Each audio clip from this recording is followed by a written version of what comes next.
Okay, a student asked me to go over the answers for quiz 4, so I'm going to do that real quick. And this is how they're showing up on my screen.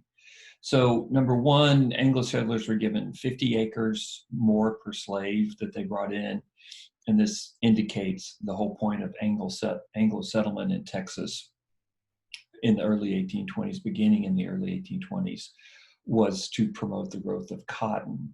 Although, as you're finding out this week, or as you will find out when you get to it, by the end of the 1820s, the Mexican government has done a complete reversal on this, and it basically stops immigration into Texas. But in the early period, uh, cotton production is promoted by giving settlers more land for each slave that they brought in. Answer is 50 acres. The southern border of Texas during the Spanish and Mexican period, Nueces River. What's true about Mexican slavery by 1820?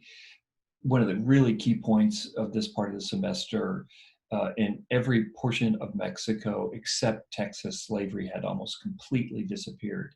Slaves had come into Mexico in the 1500s and 1600s, but as a system of unfree labor, it had almost completely died out in the 1700s. So basically, slavery is not a big deal in Mexico.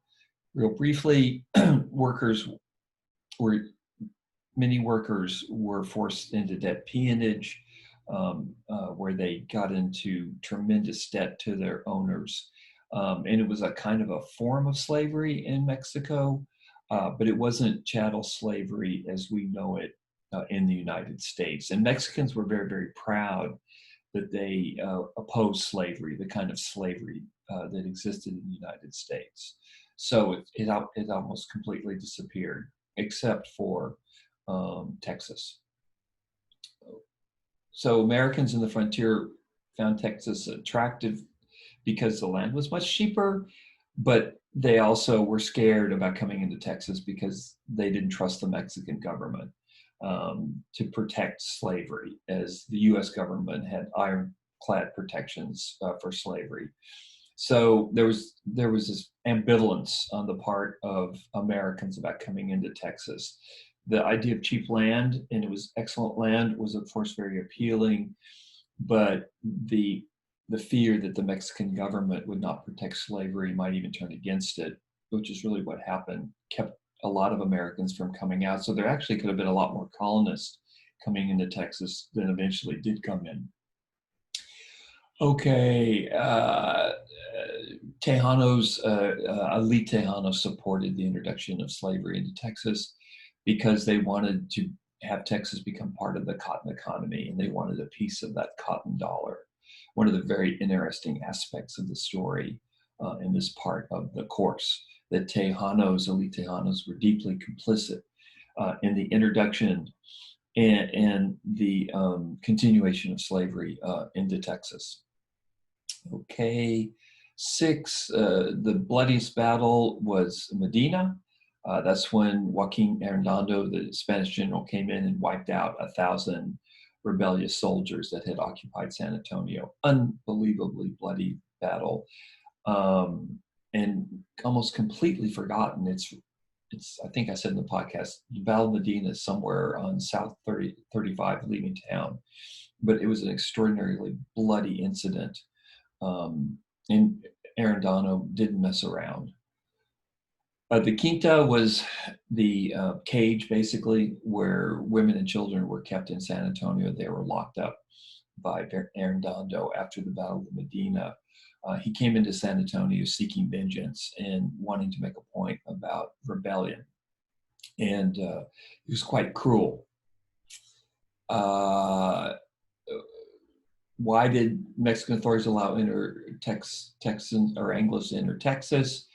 They were desperate to gain that cotton dollar, to become part of the cotton economy. And then they hoped, even Arredondo, and this is 1820s, it's 7 years after the Battle of Medina, they hoped that maybe Anglo settlers would help fight Indians. Most Anglos, including Stephen F. Austin, they were Federalists because They felt like they had more protections in the state government in Saltillo because they had a voice in the state government in Saltillo, where they had no voice in Mexico City. So they were Federalist, and so they were Mexican Federalist. Okay, let's see. Okay, you know what? I'm just going to keep talking. I kind of didn't explain it. Anyway, you can see the answer. They were Mexican Federalist. So most Anglos. Okay, Federalist believe that power should be in state governments, centralist side should be in Mexico City. I'll just cut to the point. I guess if I was professional, I would redo this, but I'm in a hurry today. Constitution 1824, Texas becomes a department in Coahuila de Tejas, the biggest state in Mexico, by the way, with the state capital in Saltillo, which is very, very far away from where most Anglos lived. And this is going to be a flashpoint by the time of the Texas revolutions, because most Texas Anglos and their Tejano supporters want the Texas to be a standalone state, not a junior partner in this big state. So the answer is Coahuila de Tejas, Saltillo. Events played a major role in Texas history. 1803, Spain gains the U.S. as a neighbor, which is really scary. So let me go over this again. 50 acres for the every slave brought in. Oasis, southern border. Slavery in Mexico had almost completely disappeared by the 1820s, wasn't important.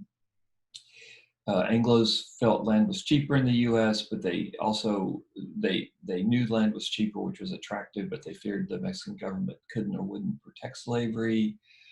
Tejano supported slavery because they wanted a piece of the cotton trade. The bloodiest battle was Medina.